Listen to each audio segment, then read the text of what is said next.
환승의 기준이 너무 애매해요. 맨날 나만 쓰레기 되고 헤어지고 만나면 당일이어도 환승 아니지 않나요? 일주일 안에 사귄 거면 그 전에 뭐 접점이 있었다 어쩌고들 그러고 헤어지는 순간 환승이 아닌 건데. 일단 저는 이렇게 생각합니다. 접점이 있고 없고 이런 걸 떠나서 이별했다, 오늘부터 헤어지자, 그날 다른 사람 만나도 환승 아닙니다. 충분히 그럴 수 있다고 생각해요. 결국에는 선택의 문제라고 생각합니다. 저는 그거를 그렇게 나쁘게 보지 않아요. 헤어지고 빠른 시일 내에 상대에게 새로운 사람이 생기면 환승인가 생각이 들면 힘들 것 같기는 해요. 뭐 그렇겠지. 근데 지사정이지. 이미 헤어진 사람 마음을 내가 왜 생각해줘야 되는데.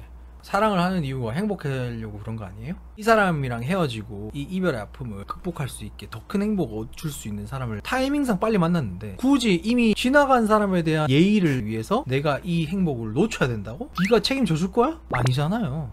있을 때 잘해, 후회하지 말고. 그렇지, 있을 때 잘해야지. 환승이고 뭐 나발이고 뭐 자존심 상해? 그러면 너도 연애해. 진짜 환승 이별은 무엇이냐? 하루라도 겹치면 환승 맞아. 이 연애라는 거는 일부 일처제의 시스템을 따르는 거잖아요. 서류에 뭐 도장을 찍지 않았지만 의식적인 어떤 계약을 한 사이잖아요. 이 구두 계약을 명확하게 파기하기 전에 다른 사람에 대한 가능성을 연다. 이거는 진짜 환승 이별 맞죠. 욕을 먹어도 돼요. 어쨌든 완전히 헤어지자고 했으면 터치할 수 없다. 하지만 헤어지자고 하지 않은 이상 터치할 권리는 있다. 뭐 곧 헤어질 사람인데 그 사람 왜 신경 써야 되지? 뭐 이렇게 얘기할 수도 있는 거지만 이거는 두 가지의 문제점이 있어요. 첫 번째는 나에 대해서 안 좋은 족적이 남는다. 그러니까 전과가 남는 거죠. 어쨌든 주변에 저 사람은 환승 이별 한 사람이라는 어떤 안 좋은 평판이 남을 거고요. 좋은 글씨라고 해야 되나? 이런 게 남는 거죠. 갑자기 이제 유튜버로 딱 데뷔를 했는데 저 새끼 환승 이별했던 새끼야! 나락을 갈 수도 있는 거고. 얼마나 무서워요, 나라. 그리고 이제 두 번째는 조금 더 본질적인 부분이라서 자칫 무시할 수도 있는데 저는 이걸 더 중요하게 생각하는 게 환승이 습관이 됩니다. 내가 확실하게 끊고 확실하게 솔로인 상태에서 그 솔로 시장에 나와서 다시 무한 경쟁을 할 자신이 점점 없어져요. 그러니까 자꾸 보험을 두게 된다는 거죠. 그러면은 사람이 일단 매력도 없어지고요, 마인드도 나약해지고요, 그 다음 사람 만난 다음에도 자꾸 보험 생각하게 돼요. 처음에는 우연히 상황이 그렇게 됐다 하더라도 나중에는 이 환승의 맛을 못 잊어가지고 이 사람이랑 좀만 싸웠어. 그냥 응당 충분히 있을 수 있는 갈등인 거야. 그 다음에 뭐 다시 잘 풀어가지고 그럴 수도 있잖아요. 근데 이때마다 못 견뎌. 개복치가 되는 거예요, 멘탈이. 아씨, 다른 사람 없나? 갑자기 옆에 있는 여사친 남사친한테 막 들이대. 자꾸 편한 방법을 찾게 되는 이런 버릇이 생기면 어떻게 될까요? 결국에는 잡아야 될 사람인데 이 사람을 다 놓치게 됩니다. 그럼 어떻게 돼?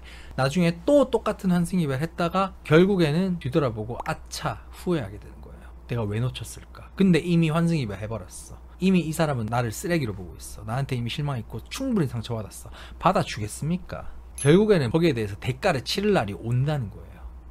열받았는데 듣다 보니 불쌍하네. 지팔직군이 돼버리네요. 불쌍하진 않고 지팔직군인 건 맞고 하나도 안 불쌍하지. 그러니까 하루 만에 갈아타는 거는 뭐라 할 수 없지만 오버랩이라고 하죠. 겹치는 건 웬만하면 하지 마라. 물론 저도 환승해봤고 하지만 결국에 나한테 좋을 게 없더라. 후회할 포인트가 분명히 있으니까 얘기하는 겁니다. 근데 환승이라 해도 막 죽을 죄 지었고 이런 것도 아닌 것 같음. 그냥 나랑 안 맞는 사람 더 빨리 파악된 거고 타이밍 겹치는 게 좀 짜증나는 일이지만 결론적으로 미리 알게 되는 게 나아.